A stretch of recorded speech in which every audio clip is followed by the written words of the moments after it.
Transfer complete.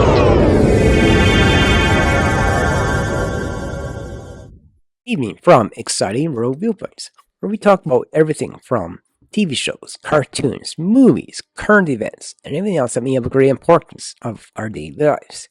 We're going to continue on the 1980s of various TV shows that may be around, and we're going to talk about one cartoon that's iconic for its time. And that is of He-Man, the Masters of the Universe, from 1983 and 1985.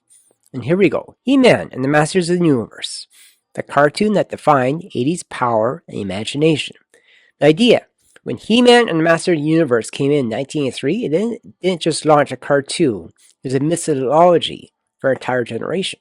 Produced by Filmation Studios on Mattel's toy line, series followed Prince Adam of Eternia by holding aloft his magic sword, and had the usual line for the power of Grayskull, I have the power, changing into He-Man, the most powerful man in the universe. Mission, defend the mystical realm of Eternia and the Castle Grayskull from the evil warlord Skeletor, who sought to harness its secrets to rule the universe. It was fantasy, science fiction, and superhero action all blended together. A colorful mix that made Saturday mornings very interesting. Heroes and villains of Eternia. At its heart, He-Man was all about good versus evil, with unforgettable personalities. He-Man, Prince Adam, a noble hero with superhero strength. Skeletor, iconic villains in animation. Teela, Captain the Royal Guard and Warrior. Man-at-Arms, tech genius and mentor who created Eternia's weapons. Oracle, the comic relief. Magician. And the Sorceress, Guardian of Castle Grayskull. Each episode featured wild, imaginal creatures and locations, from lava mountains to crystal caves, from sky palaces to underwater cities. And the power of animation and message. Unlike most toy-based cartoons, He-Man delivered a moral message in every episode. After the story ended, the character would appear on screen with a brief life lesson about honesty, courage, friendship, self-belief.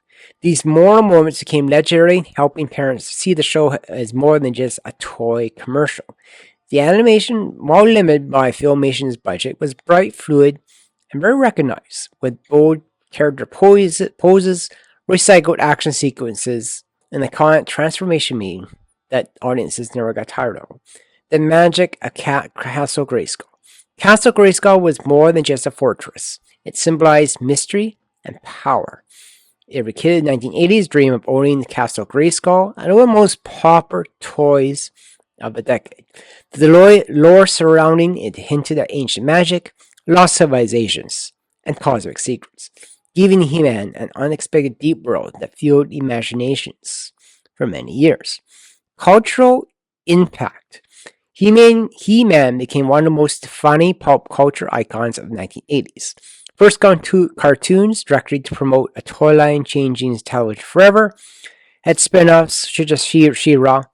It sold over 100 million action figures so wide, it created phrases that became part of regular vocabulary, like I have the power, still comes today. Series paved way for more other series, Thundercats and Teenage Mutant Ninja Turtles.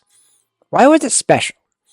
What made He-Man special was that it wasn't about muscles and monsters, it had heart.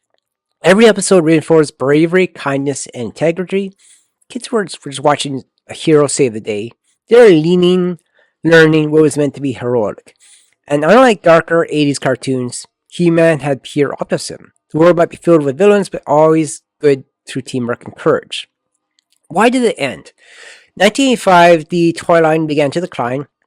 Production costs rose. The series wrapped after 2 seasons, 130 episodes, giving way to She-Ra and later on a live-action film we won't talk about this time.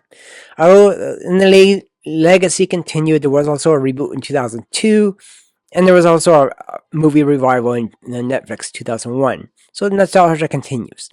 2 most watched episodes: The Diamond Ray of Disappearance in season 1.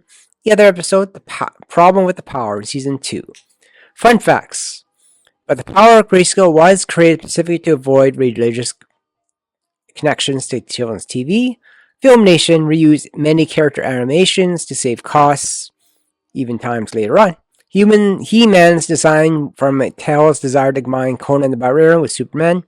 Skeletor's design was based on an actual skeleton from a haunted house. The show's soundtrack, Universal Flourishes by Star Wars and Flash Gordon. Final thoughts. He-Man and the Master Universe was more than just a cartoon. It was a mythology for the Saturday morning generation. It taught courage, kindness, imagination, around with laughter and many other things. Many decades later, it still becomes a symbol of the 1980s, a good time. Now it's your turn. For those of you who have watched He-Man of that 1980s, tell me in the comments what you thought of it. And those who have not, take this time. You can find it on this platform. Look up He-Man, and you can find old episodes of He-Man and watch a few episodes. And when you're done, tell me what you thought of them and leave them in the comments below. I'll be very interested to hear what your feedback was because it'll be very interesting. So that's my exciting world viewpoints take on He-Man from the 1980s. Thank you for your time, and you have yourself a good day. Bye for now.